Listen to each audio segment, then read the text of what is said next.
ஆண்டவராகிய கர்த்தாவே, என் கண்கள் உம்மை நோக்கியிருக்கிறது. உம்மை நம்பியிருக்கிறேன். என் ஆத்துமாவை வெறுமையாக விடாதேயும். கர்த்தருக்குள் பிரியமானவர்களே, உங்கள் அனைவருக்கும் இனிய காலை வணக்கங்கள். இன்றைய வேதவசன தியானத்திற்கென்று நாம் தெரிந்தெடுத்திருக்கும் வேத பாகமானது தானியேல் 2ஆம் அதிகாரம் 24ஆம் வசனம். பின்பு தானியேல் பாபிலோனின் ஞானிகளை அழிக்க ராஜா கட்டளையிட்ட ஆரியோகினிடத்தில் போய், பாபிலோன் ஞானிகளை அழிக்காதேயும், என்னை ராஜாவின் முன்பாக அழைத்து கொண்டு போம், ராஜாவுக்கு அர்த்தத்தை தெரிவிப்பேன் என்று சொன்னான். பிரியமானவர்களே, இன்றைய வேத தியானத்தின் தலைப்பு கருணை உள்ளவர்களாக இருப்போம் என்பதே. பாபிலோன் ராஜாவான நெபுகாத் நேச்சருக்கு தூக்கத்தில் கனவு வந்தது. அதன் அர்த்தம் அவனுக்கு தெரியவில்லை. அதனால் அவன் தேசத்தில் இருந்த ஞானிகளுக்கு தன்னுடைய சொப்பனத்தின் அர்த்தத்தையும் சொல்ல வேண்டும், தான் கண்ட சொப்பனத்தையும் கூட சொல்ல வேண்டும் என்று கட்டளை போட்டான். இது ஒரு அசாதாரணமான காரியமாகும். ஒரு சொப்பனத்தை கேட்டு அதன் அர்த்தத்தை சொல்லுவது எளிதானதாகும். ஆனால் இங்கே தான் கண்ட சொப்பனத்தையும் சொல்ல வேண்டும் என்று ராஜா சொல்லுவது அசாத்தியமானதாகும்.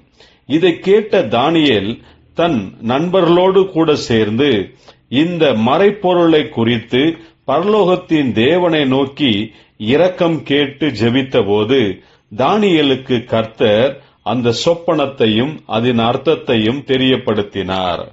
உடனே தானியேல் எல்லா ஞானிகளையும் கொல்லுவதற்கு என்று ஏற்படுத்தப்பட்ட அதிகாரியான ஆரியோகினிடத்தில் வந்து, எந்த ஒரு ஞானியையும் கொலை செய்யாதே, நான் ராஜாவுக்கு முன்பாக வந்து நான் எல்லாவற்றையும் தெரியப்படுத்துவேன் என்று தானியேல் கூறுகிறார். தானியேல் ராஜாவுக்கு சொப்பனத்தையும் அதன் அர்த்தத்தையும் சொல்வதால் மிகுந்த பரிசுகளையும் உயர்ந்த பதவிகளையும் பெற முடியும்.